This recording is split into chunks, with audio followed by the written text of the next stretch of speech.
independence forevermore.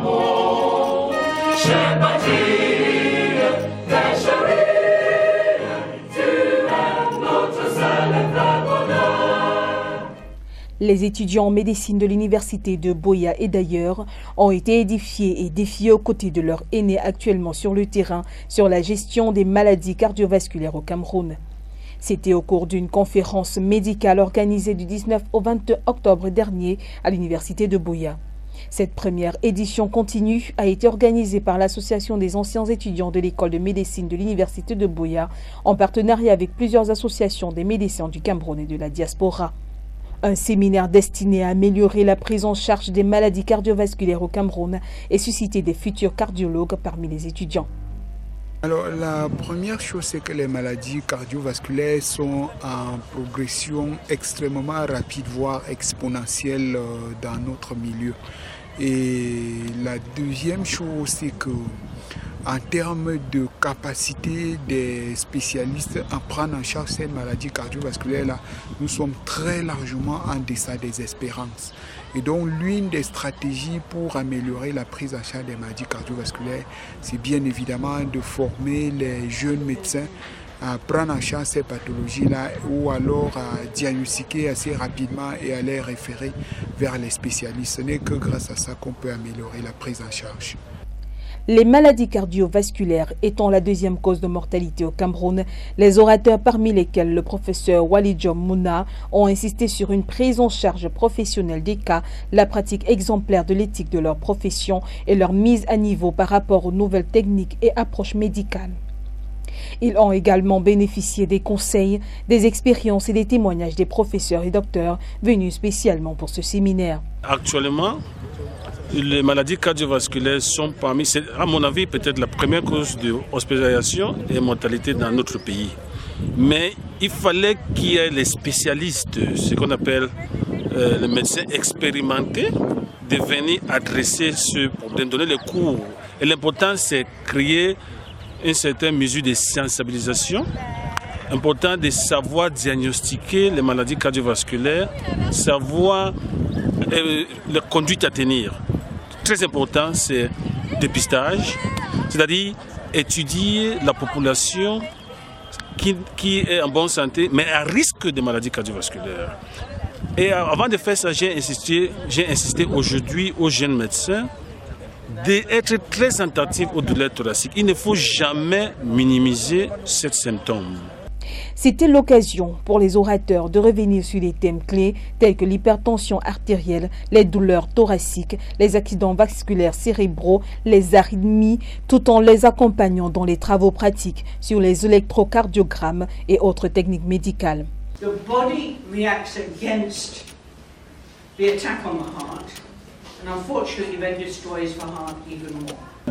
A chest pain, no negative troponin. What do? And the pain is ongoing, radiating towards the shoulder blades. What do?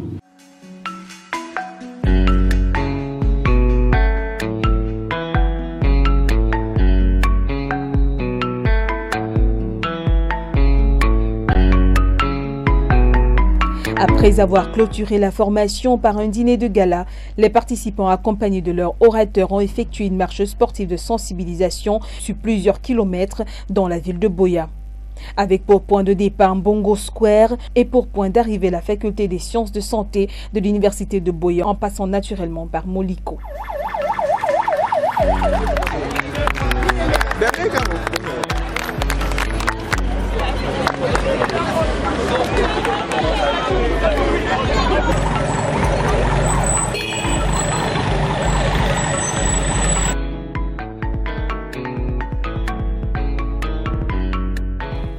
C'est avec beaucoup d'enthousiasme, d'engagement et d'ambiance que la plupart a relevé ce défi. So since Wednesday, we invited professors and eminent medical doctors in the cardiology field. They have been training the medical students and medical doctors. So we think that from here we will better manage our patients.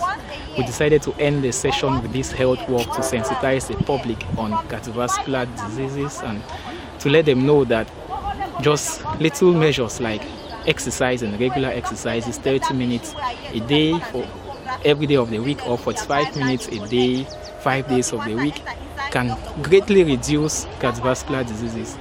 Existant depuis août 2015, UBMSA, l'association des anciens étudiants de l'école de médecine de l'université de Buea, a pour objectif d'offrir à la population camerounaise une meilleure prise en charge médicale et maintenir avec camarades et collègues un contact permanent en vue d'un réseautage efficace. L'année prochaine, à la même période, ils se retrouveront autour d'un autre thème, probablement lié à une autre spécialité.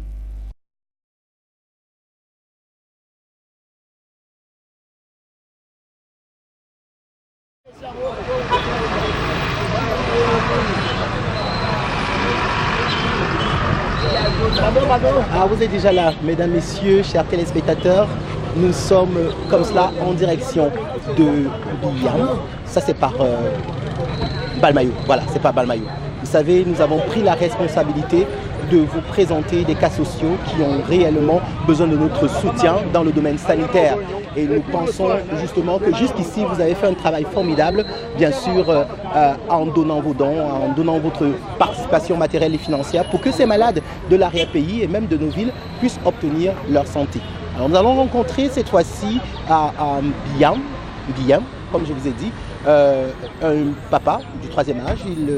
Il a 66 ans et il s'appelle Marius Atangana. Il souffre depuis un bon bout, depuis très longtemps, d'une masse au niveau de sa bouche, une masse au niveau de sa mandibule, et il a beaucoup de la peine à pouvoir davantage s'épanouir. Malheureusement, tous ses proches l'ont quitté à cause de cette maladie. Il se retrouve seul dans ce village. Donc, nous allons justement le rencontrer pour vous présenter son cas, afin que éventuellement, grâce à vos dons, naturellement, que nous puissions véritablement participer à sa restauration sanitaire qui passera certainement par une intervention chirurgicale.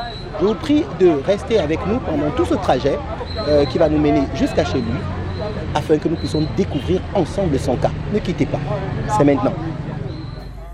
Les dossiers des malades démunis de toutes les régions du Cameroun continuent de parvenir à la direction de l'association Urgence Plus Monde.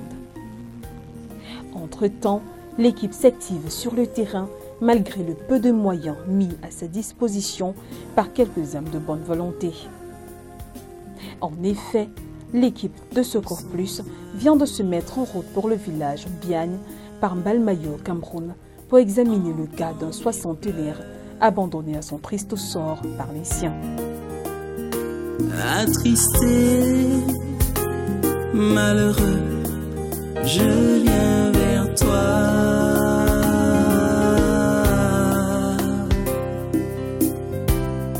Malgré ma souffrance,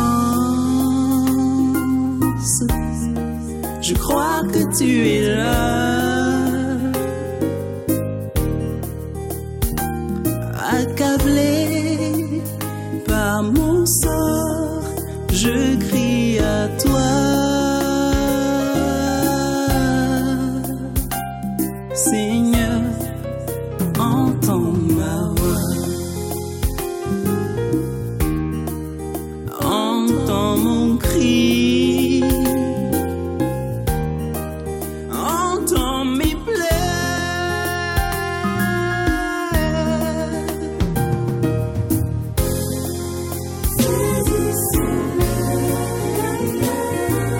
Saisissons-leur la main.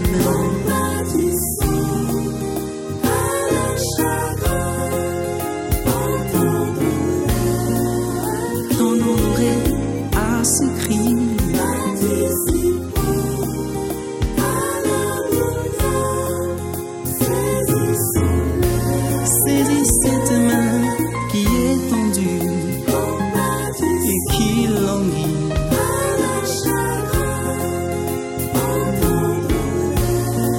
Entends ce cri qui vient de cœur attristé.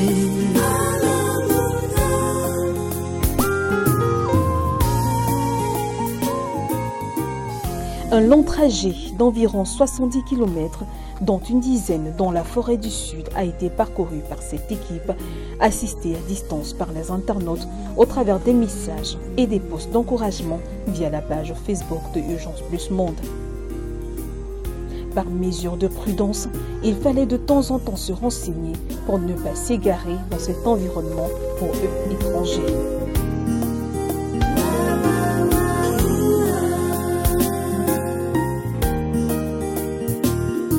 j'ai pris soin de toi dès ton origine.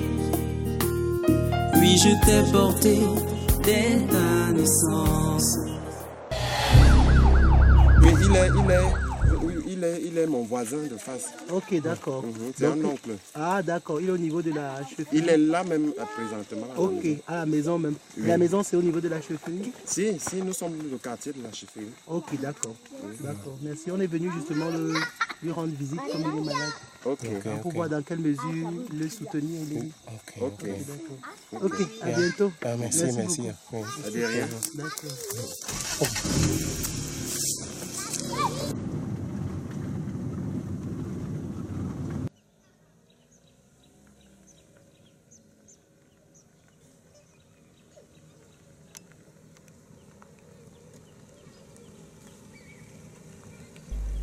C'est l'arrivée à point nommé. C'est un ouf pour l'équipe. Et de ce côté, Marius était déjà inquiet au point de sortir attendre ses bienfaiteurs sur la place publique du village.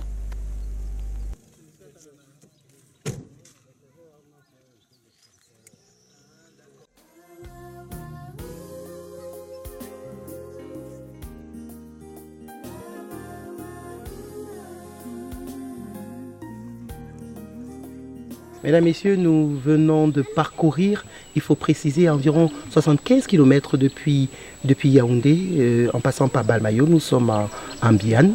C'est comme cela le village de Papa Marius Atangana que vous pouvez voir comme son fond écran. Il vient de nous accueillir, nous sommes comme cela chez lui. Nous sommes venus pour davantage écouter son histoire. Vous voyez qu'il a un papa d'une soixantaine d'années, troisième âge déjà avancé, mais qu'il est seul et malade.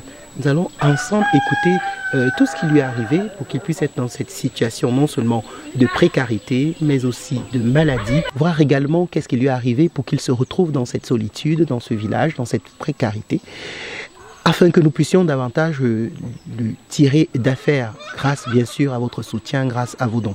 Nous allons suivre l'histoire de Marius Atangana.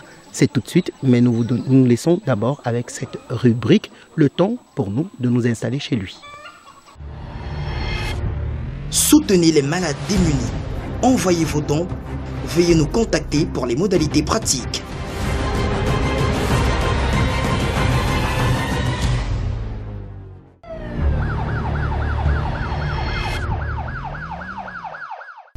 Bienvenue à la rubrique Info sur Secours Plus. Un train voyageur 152 de Camrail a déraillé vendredi 21 octobre 2016 à la mi-journée à environ 120 km de Yaoundé, précisément à Ezeka, avec à son bord de centaines de passagers. Les dernières nouvelles révèlent qu'à l'origine de cet accident qui a introduit le Cameroun et de nombreuses familles dans les mois, un système de freinage défectueux, d'où une vitesse inhabituelle, pour un train de 18 wagons plein à craquer suite à l'éboulement de terrain qui a entraîné l'effondrement d'un pont.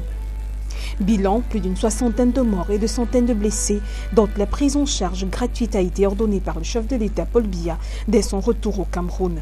Il a aussi prescrit une enquête approfondie afin d'avoir les véritables causes de l'accident, sans oublier le deuil national observé lundi 24 octobre. En attendant les résultats des enquêtes, l'heure est aux spéculations. En nécrologie, William Aurélien Etekim Boumois, président de la Croix-Rouge camerounaise, s'est éteint le mercredi 26 octobre 2016 à l'âge de 83 ans à l'hôpital général de Yaoundé. Né le 20 octobre 1933 à Bonadibon à Douala, William Aurélien Etekim Boumois a été l'une des figures emblématiques de la politique au Cameroun. Il fut surtout préfet des régions du Cam et de la Sanaga maritime de 1958 à 1961, avant d'être ministre de l'Éducation nationale, de la jeunesse et des sports, de la culture entre 1961 et 1968, et aussi le directeur de cabinet de l'actuel président de la République. On n'oubliera pas son poste d'ancien secrétaire général à l'OUA, actuel UA. 80 000 enfants vivent avec le VIH-Sida au Cameroun. C'est l'un des résultats de l'étude menée par le ministère de la Santé publique dans les cadres du taux de transmission du VIH mère-enfant en partenariat avec l'UNICEF. Accélérer l'élimination de la transmission mère-enfant et la prise en charge du VIH chez l'enfant et chez l'adolescent. C'est le thème du premier forum national sur les préventions de la transmission mère-enfant. Pendant 3 jours, les buts à atteindre ont été entre autres ceux de proposer des stratégies pour lever les goulous d'étranglement qui freinent l'élimination de la transmission mère-enfant. Partout dans le monde entier, au Cameroun particulièrement, des opérations ont eu lieu durant le mois d'octobre, baptisé Octobre Rose, pour sensibiliser les unes et les autres au cancer du sein, le plus dangereux pour les femmes. Depuis maintenant 23 ans, le mois d'octobre est consacré à la lutte contre le cancer du sein. C'est un moment de l'année consacré au soutien à la recherche, au dépistage gratuit, comme ça a été le cas dans certains centres hospitaliers du Cameroun.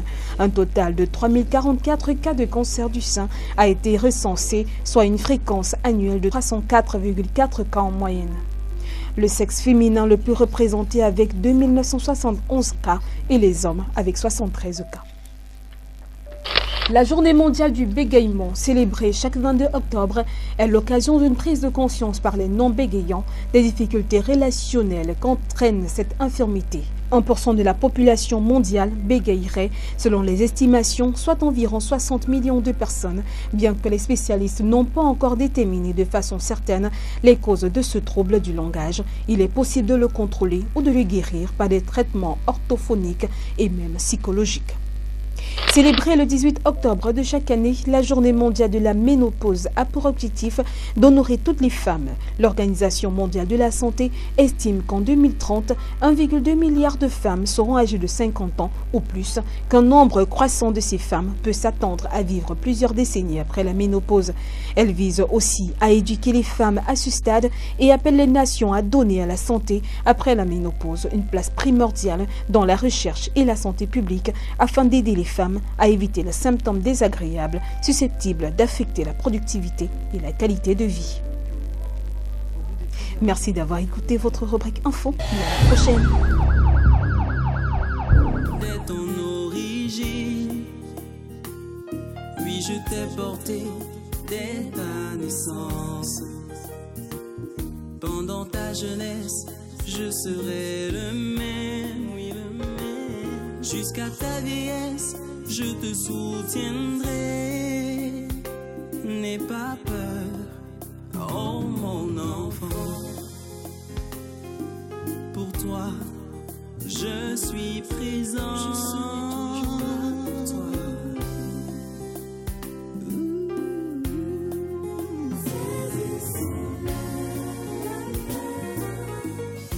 Saisissons la main.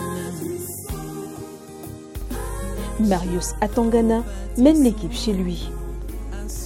Assez imposant par sa taille, il tient encore debout malgré son état de santé. Il est désormais, depuis quelques années, seul ici, dans cette cabane à Biane, dans son village natal, diminué par la maladie.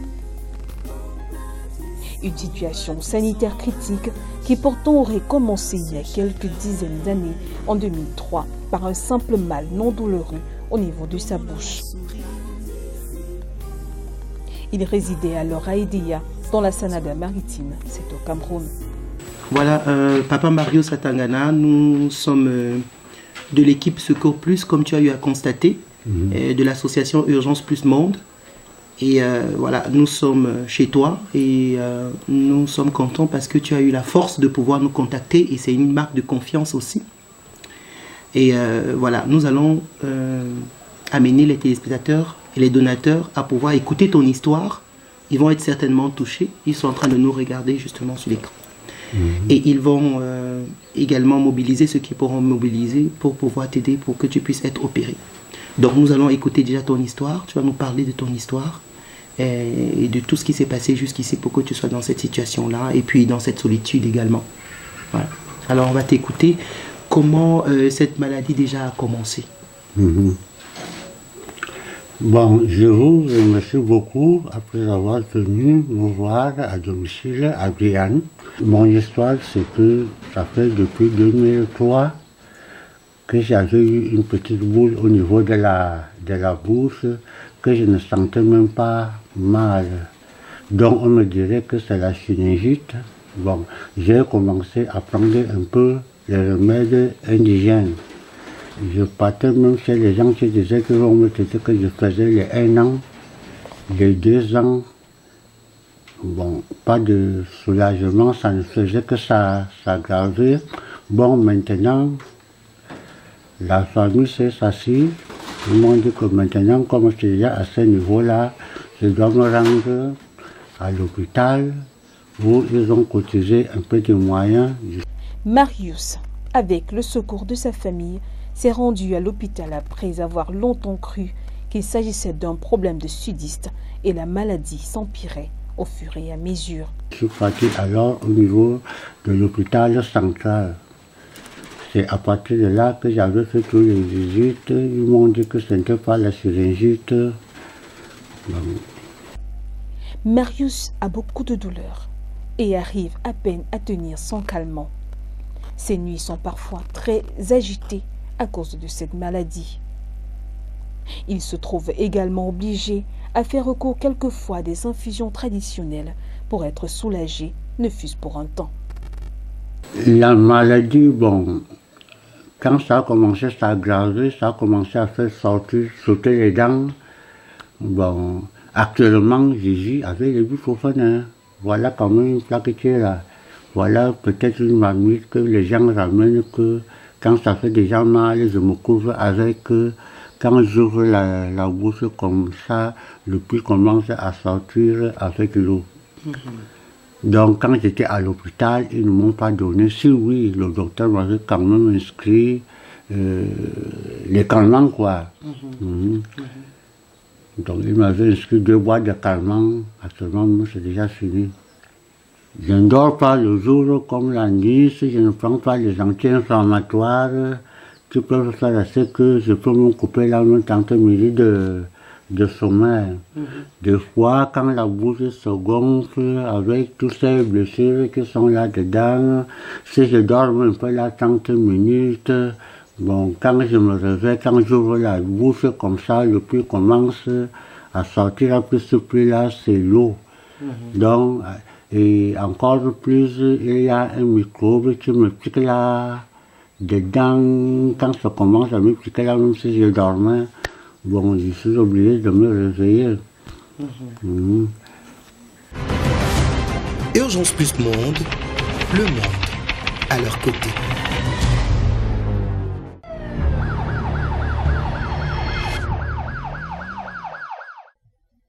Bon à savoir, il est bon de faire don de son sang.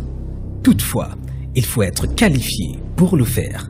Voici quelques mesures à respecter. Il faut être âgé entre 18 et 65 ans. Ne pas être à jeun pendant la transfusion. Ne pas être enceinte ou allaitante. Ne pas avoir fait de fièvre il y a moins d'1 semaine. Ne pas avoir de maladies chroniques comme le diabète, l'hypertension artérielle, l'asthme, la drépanocytose ou le cancer, et bien d'autres. Ne pas être en période de menstruation ou avoir saigné il y a moins d'1 semaine. Il ne faut surtout pas avoir fait un don de sang il y a moins de 3 mois. Sauvez des vies, mais ne risquez pas de perdre la vôtre.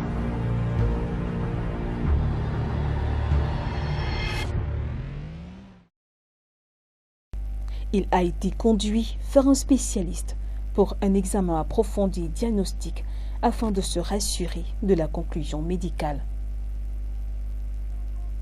Le docteur Kweleko Numbisi a bien voulu se charger de ce dossier pour nous éclairer face à la situation sanitaire de ce demandeur. Ça, c'est la radio que vous avez fait à l'hôpital. Votre mandibule, hein, d'accord, elle est détruite. Hein? L'os est, n'est-ce pas, détruit, tout ça là. Ça, c'est en fait une poche de destruction d'os. Monsieur Mveng Atangna Marius, c'est un patient qui présente une tumeur périmandibulaire ou mandibulaire qui évolue depuis environ 12 ans et qui, dans son évolution, a changé de caractéristiques. Parce que cette tumeur, qui au départ était simple, selon le patient, parce que ne lui faisant pas mal, ne saignant pas, ne suppurant pas, s'est mis à un certain niveau à faire mal, à suppurer et puis à bourgeonner un peu dans tous les sens. Et cela dénote, ou bien cela veut dire que la tumeur a changé de caractéristiques. Et ce patient arrive chez nous après avoir été vu par d'autres confrères qui ont, dans leurs investigations, posé un diagnostic assez précis de la maladie.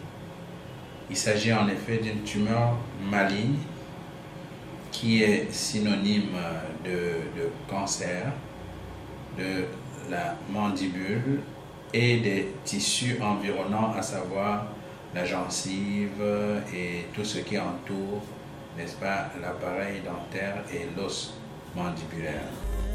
L'état sanitaire de Marius, selon le spécialiste, semble être une situation d'urgence.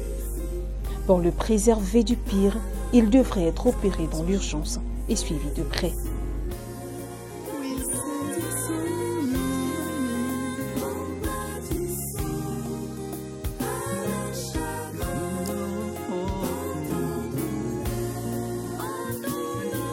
Alors, l'élément clinique qui nous pousse à pouvoir proposer un traitement chirurgical d'abord à ce patient, c'est l'aspect assez circonscrit de sa maladie et l'absence clinique d'une extension de la maladie, à savoir d'une métastase locale ou générale selon les investigations qui ont été faites. C'est-à-dire c'est une maladie qui est assez bien limitée dans la cavité buccale et qui nous donne donc des arguments pour pouvoir proposer à ce patient une chirurgie. Mais il faut être assez précis, assez clair plutôt, pour dire que la chirurgie seule ne suffira pas chez ce patient. Parce qu'il faudra, après la chirurgie, qui doit être large,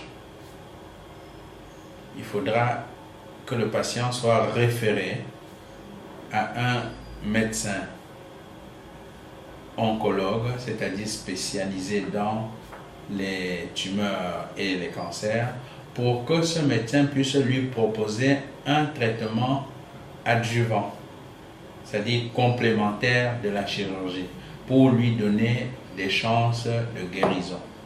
Et dans ce type de maladie, habituellement, lorsque la chirurgie est bien menée et que le traitement adjuvant aussi vient compléter la chirurgie, le malade a des chances de guérison. Malheureusement, Marius Atangana est totalement désœuvré et démuni. De lui-même, il ne saurait s'offrir cette obligation de suivi. Aujourd'hui inactif, il était pourtant assez dynamique il y a quelques années, au point de prendre soin de son entourage. Quand j'étais jeune, moi, je n'avais pas beaucoup fréquenté, mais hélas, quand je suis arrivé à Edea, où je me suis commencé à se battre, à faire la vaille. Donc, à dire que je payais le macabo dans les bourses, de gauche à droite, pour aller rendre à Edea. Donc, quand la maladie m'avait alors pris, tout a été arrêté. Parce que si Dieu me prend aussi là, quand j'avais les moyens, c'est moi qui faisais tout. Et actuellement, vous allez voir les petits jeunes qui sont là. Ils ne partent pas à l'école. Pourquoi? Parce que tu vas les faire partir à l'école. C'est moi qui faisais tout ça. Maintenant, je suis malade. Ils sont aussi là. Au-delà de cette douleur quotidienne, Marie est un homme seul, sans enfant, ses deux femmes l'ayant abandonné dans cette situation précaire il y a environ 10 ans. Quand j'ai vu que c'était déjà grave à mon niveau, je n'ai presque rien depuis 2003. La plantation cacaoyère même abîmée, je ne travaille rien. Les femmes sont parties à cause de la maladie. Parle-nous un peu de l'histoire des femmes. Tu en avais combien? J'avais 2 femmes. La première était partie, c'était en 2006. La deuxième était partie en 2007. Donc ils ont eu des enfants? Non, sans enfants. Hein. Je n'en veux pas les enfants avec elles. Et quand ils sont partis, ils t'ont dit que quoi? Bon, enfin, ils m'ont dit que quoi? C'était à cause de ma souffrance, non. Ils ont dit que, bon, moi, je suis déjà un homme perdu. Donc, elles ne pouvaient plus rester, elles ont parti à cause de ma souffrance. On n'avait pas eu de problème, ni rien. Donc, elles sont parties comme ça et elles continuent à vivre. Et à l'époque, tu habitais à Edea. On venait souvent rester là au village pour faire les champs. Parce que normalement, je restais à Edea seulement. J'ai dit que je vais quitter Edea pour venir rester là au village. Et quand les femmes sont déjà parties, je ne peux pas rester en ville étant souffrant. Donc j'étais obligé de rentrer au village, rejoindre ma famille. Et ici, tu vis avec qui ici à la maison? Donc actuellement, là, je suis seul quand même, il y a la famille. Ils ramènent le bois, ils puisent l'eau. Bon, comme je ne mange pas de n'importe quoi, ils se forcent quand même à me donner de quoi manger. Qui comme ça concrètement? C'est qui sont tes neveux? J'ai ma soeur là, en face, elle est même partie au champ.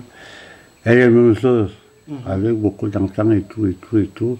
Elle était même la première à contribuer pour que je me rende à l'hôpital.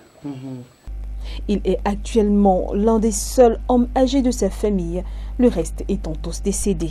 Actuellement, dans cette famille, c'est oui, mon neveu qui est aveugle là, plus ou moi-même, nous en attendons. Ça, c'est une famille qui n'a que des veuves. Il n'y a personne ici, le quartier que vous voyez là. Là où nous sommes tournés, même la voiture là, ce n'est même pas quelqu'un d'ici. C'est un Bamenda, il est venu payer le terrain. Il a construit là, bon, il fait ses champs, plus précisément, il fait les plantations cacaoyères. Donc, je pense que, hormis le neveu qui est là aveugle, dans cette famille, quand tu comptes le neveu là, ce n'est que moi encore.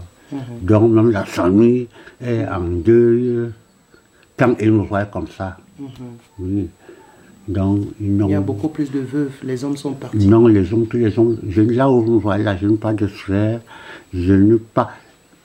C'est un quartier que je vous dis que ils sont en train de beaucoup pleurer. Hein. Soutenez les malades démunis. Envoyez vos dons. Veuillez nous contacter pour les modalités pratiques.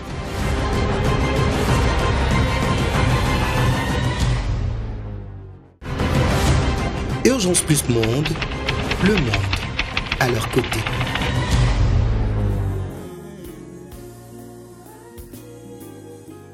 Donnons-leur le sourire. Ils ont besoin de nous. Oui, ils sont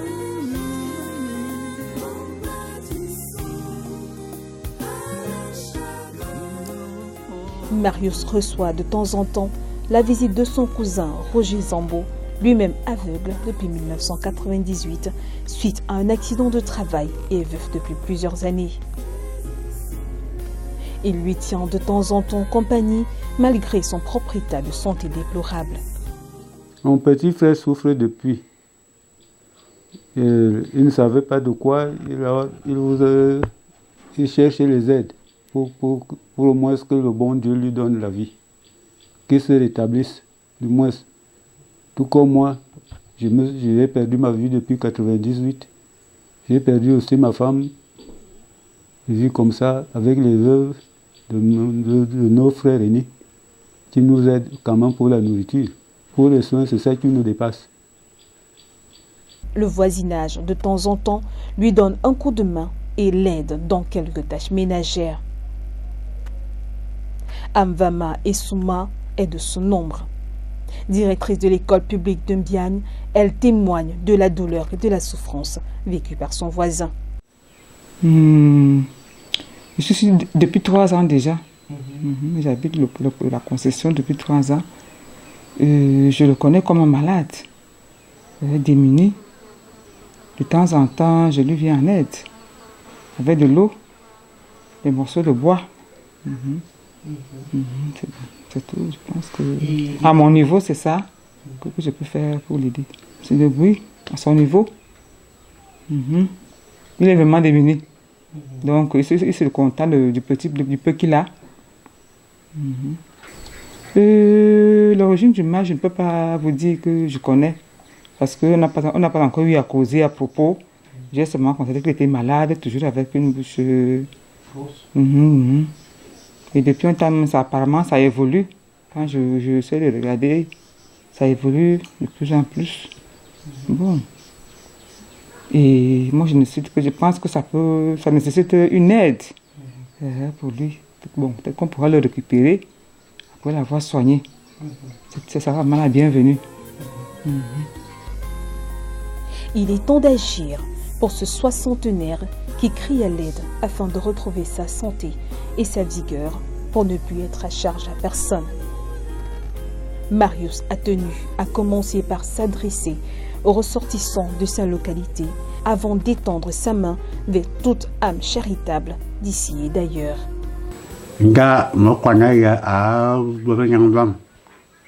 À 2003, à Jakutodi, Mangano Joka, un Angokwan. And the Angabakala, Atana, Maka, Yondo, Nangiwai, and Madame Soe, money, Nya to Angbaya, Angulawi, Mangasana, Manzangatana, Makarabian, Gany Bubu, Gomot, I am a Tonia, I am Sima, and the Dam Dimandom and Madame Vara. Alors, donc, ma dernière moi, je voudrais demander à M. du département de Nyong-Essou et à tout le monde, même de tous les Camerounais, que je suis malade depuis 2003 jusqu'à aujourd'hui, à 2016. Bon, j'ai tout fait, je n'ai pas réussi, je n'ai même pas de moyens. Et je voudrais vous demander que vraiment si vous avez des malheureux comme moi, si vous pouvez m'aider, après avoir souffert comme ça depuis 13 ans, je ne fais rien et je n'ai même rien, je suis seulement couché là à la maison. Donc je vous demande, mes frères, si vous pouvez m'aider. Une demande appuyée par son entourage. Sa santé sera vraiment nécessaire pour lui par rapport à son âge. Si on peut lui aider, ça sera une très bonne chose. Aussi, les gens de bonne volonté peuvent nous aider. Au moins à retrouver la santé. Soutenez les malades démunis. Envoyez vos dons. Veuillez nous contacter pour les modalités pratiques.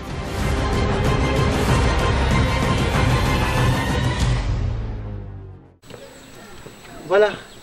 Mesdames, Messieurs, nous vous avons présenté le cas de Marius Atangana, papa, qui est justement derrière moi et qui justement crie depuis un bon bout pour obtenir de l'aide afin que son intervention chirurgicale soit effective.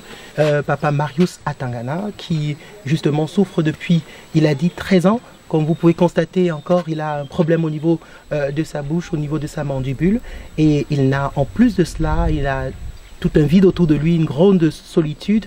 Il n'a plus de femme depuis plusieurs années. Depuis 2006, ses femmes l'ont abandonné après cette maladie. Il n'a pas d'enfant, juste quelques voisins qui viennent de temps en temps comme ça lui donner un coup de main, avec naturellement son cousin que vous pouvez apercevoir au fond, qui vient de temps en temps lui rendre visite. Il est seul. Et nous avons décidé comme cela de pouvoir briser cette solitude en venant en aide naturellement à Marius Atangana. C'est pourquoi nous avons amené notre caméra, nous avons apporté notre caméra avec nous afin que vous puissiez vous également connaître toute l'histoire de Marius Atangana. Nous espérons que ces 70 ou 75 km que nous avons fait depuis Yaoundé ne sera pas vain parce que vous allez réagir urgemment afin que ces derniers temps qui lui restent à vivre encore puissent être des temps de bonheur, des temps où la solidarité aura marqué davantage sa vie. Nous comptons sur votre compassion pendant que nous sommes en train de clôturer cette phase de l'émission. Nous sommes certains que vous allez agir dans l'urgence. C'est sur cet appel à l'aide que nous allons dire au revoir déjà à Marius et naturellement à son neveu, à son cousin qui est là derrière lui, qui est venu l'assister.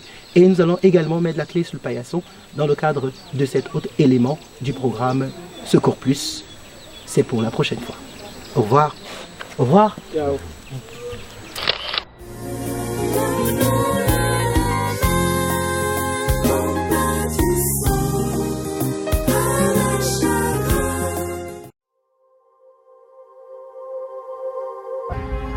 Assurance Générale du Cameroun, le gage de votre sécurité sanitaire.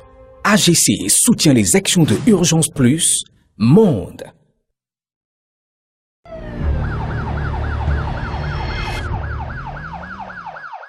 Peu importe ta condition, ta position, ta religion, la Croix-Rouge ne sera jamais loin. N'aie du souci de porter secours. Mesdames, Messieurs, salut. Bienvenue à la rubrique Premier Secours. En dehors de l'évacuation ou du transport par brancard, il peut se trouver que vous n'ayez pas de brancard, alors vous devez appliquer l'une des méthodes de transport improvisé dont nous allons vous parler aujourd'hui. Si vous êtes seul en tant que secouriste et vous avez face à vous une victime qui est en train de sombrer dans l'inconscience, vous pouvez la rattraper et la porter par méthode par chamois. Il s'agit pour vous de passer votre bras entre les jambes de la victime, de vous accroupir et de faire coucher la victime sur vos omoplates. Vous pouvez maintenant vous relever avec votre victime, attraper l'un de ses bras par la main qui est passée entre les jambes et vous avez ainsi une de vos mains qui se trouve libre. Vous pouvez avancer avec votre victime progressivement. Ne vous surestimez pas. Si votre victime est plus lourde que vous ne pouvez, il vaut mieux la laisser là et aller chercher une aide appropriée. Vous pouvez également transporter votre victime par méthode à la torchette. La torchette, il s'agit d'un coussinet que vous fabriquez et vous êtes deux secouristes. Chacun tient un côté de ce coussinet. Vous faites asseoir votre victime sur ce coussinet-là. Elle passe les mains autour de vos épaules et vous avancez avec elle. Vous êtes bien d'accord avec moi, votre victime sera consciente. Il s'agit probablement d'une victime qui a une entorse, une luxation au niveau de la cheville. En plus de la torchette, vous pouvez également utiliser la méthode par Rotec. Le Rotec vous aide à dévaler les marches de l'escalier. Si vous n'avez pas de brancard, vous avez deux secouristes. Un se place derrière la victime.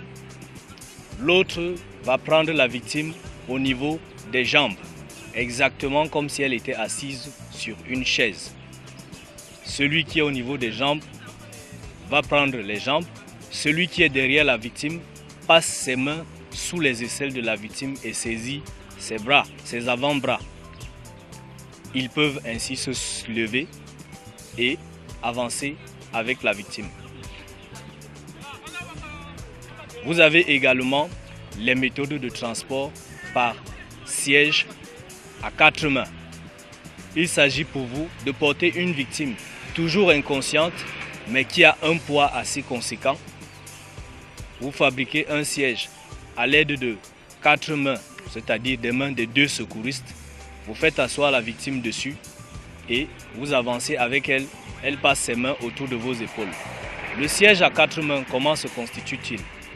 Vous vous mettez les deux secouristes côte à côte, disons épaule à épaule. Le chef d'équipe tient l'une de ses mains. Prenons l'exemple, il tient l'avant-bras droit. Son aide, placée à côté de lui, regardant dans la même direction, tient également l'avant-bras droit. Ils peuvent maintenant se mettre face à face et incruster ces deux mécanismes-là l'un dans l'autre, tel que nous avons un siège complet constitué avec quatre mains. La victime peut s'asseoir dessus, passer les mains autour des épaules de ses secouristes et ainsi être évacuée. Voilà, chers téléspectateurs, ce dont nous avions à parler aujourd'hui, les méthodes de transport. Urgence Plus Monde, le monde. à leur côté.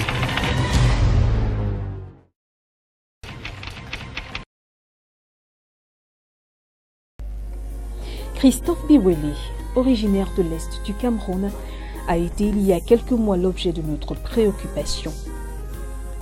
Il avait été victime au début de cette année d'un accident de circulation à la sortie de Yaoundé en Congo. Il était alors à bord de cette moto. Christophe a failli perdre sa vie, n'eût été la grâce de Dieu et l'intervention rapide du corps médical de l'hôpital central de Yaoundé. Pendant plusieurs mois, il a cherché de l'argent pour se faire opérer de sa fracture mandibulaire, mais sans succès. Il a fait appel à l'association Urgence Plus Monde, qui a fait une descente effective à son domicile avec toute une équipe de bénévoles, des étudiants de lyrique et des chanteurs de gospel. Christophe a très vite suscité la compassion des étudiants de lyrique, option coopération, développement et action humanitaire. Ces derniers se sont alors engagés à mobiliser le nécessaire financier pour qu'il soit opéré. Mesdames, Messieurs, nous sommes une fois de plus à l'hôpital central de Yaoundé, dans ces couloirs. Nous nous baladons avec un peu plus de joie. Ce n'est pas pour vous présenter un cas, c'est plutôt pour vous présenter le travail que vous avez fourni en donnant vos dons. Nous voulons vous dire merci encore pour votre action et particulièrement un gros merci comme cela aux étudiants inscrits comme ça à l'Institut des Relations Internationales, l'ERIC, au Cameroun, et particulièrement le département de la filière coopération, développement et action humanitaire, et particulièrement encore les étudiants inscrits en action humanitaire. Ils nous ont soutenus dans le cas précédent avec naturellement ce jeune homme qui avait un problème au niveau de son pied, Gustave, et aujourd'hui ils viennent encore prendre tout en charge le cas de Christophe. Christophe, vous vous souvenez de lui? Ce jeune a été victime d'un accident sur la circulation, sur la route Berthois-Yaoundé, il y a de cela quelques années. Il a souffert énormément pendant un bon bout et il a eu un problème justement pour l'intervention chirurgicale qui lui avait été prescrite. Il y a de cela un bon bout, mais nous pouvons dire gloire à Dieu aujourd'hui parce qu'il va être opéré et c'est pourquoi nous avons le sourire aux lèvres. Nous sommes certains justement que le docteur Binmé, toute son équipe pourront faire un travail formidable tout à l'heure. Le bloc c'est tout droit devant. Je vous prie de me suivre, ne quittez pas le petit écran, mais avant je vous laisse avec cette rubrique-ci.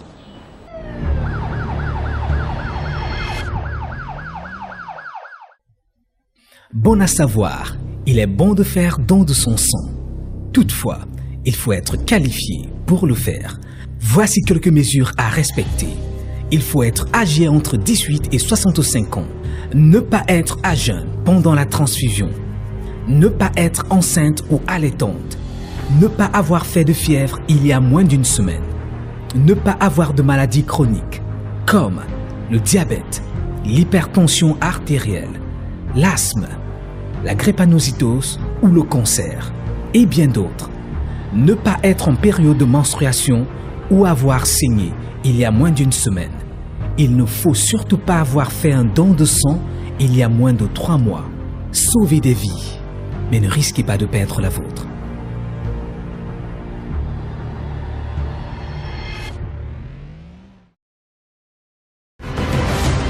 Urgence Plus Monde, le monde à leur côté. C'est un grand jour pour Christophe et son épouse. Il va enfin être opéré de cette fracture mandibulaire. Le contrôle des médicaments se fait minutieusement pour qu'il n'y ait pas de surprise au bloc. Les futurs humanitaires de l'IRIC, comme d'habitude, sont présents non seulement pour se rassurer que rien ne manque pour cette intervention, mais aussi pour fortifier Christophe, qui a du mal à faire face à cette épreuve.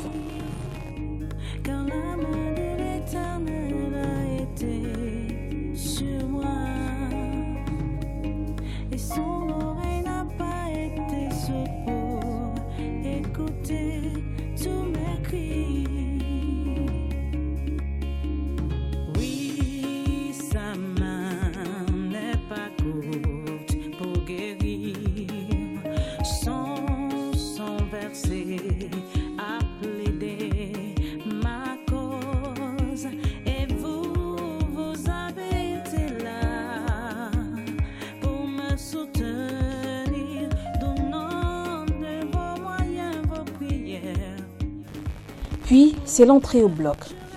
Christophe sera placé sous anesthésie générale pendant son intervention chirurgicale.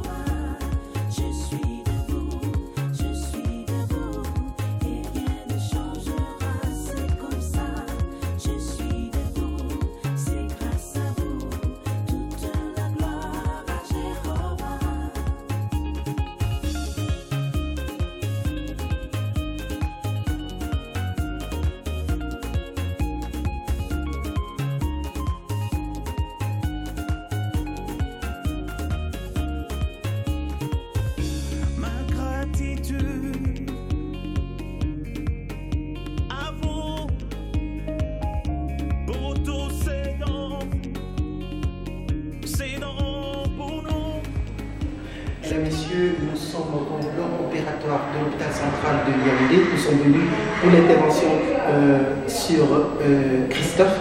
Christophe justement qui a subi comme cela un accident sur la voie publique il y a cela quelques mois. Il s'en est sorti avec une fracture au niveau de la mandibule. Il a malheureusement traîné pour son intervention chirurgicale parce qu'il n'avait pas de moyens.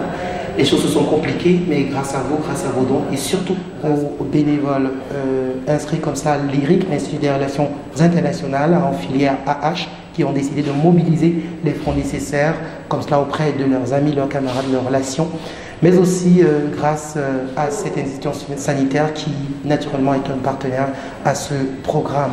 Nous voulons vous prier comme cela de ne pas quitter le petit écran. Je vous entraîne avec moi au bloc opératoire afin que nous vivions ensemble cette intervention chirurgicale. C'est maintenant. On y va.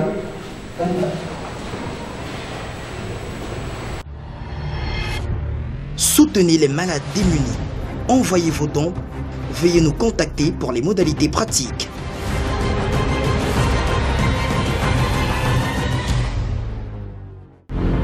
Voici la pensée du mois. Gardez-vous avec soin de toute avarice, car la vie d'un homme ne dépend pas de ses biens, fût-il dans l'abondance.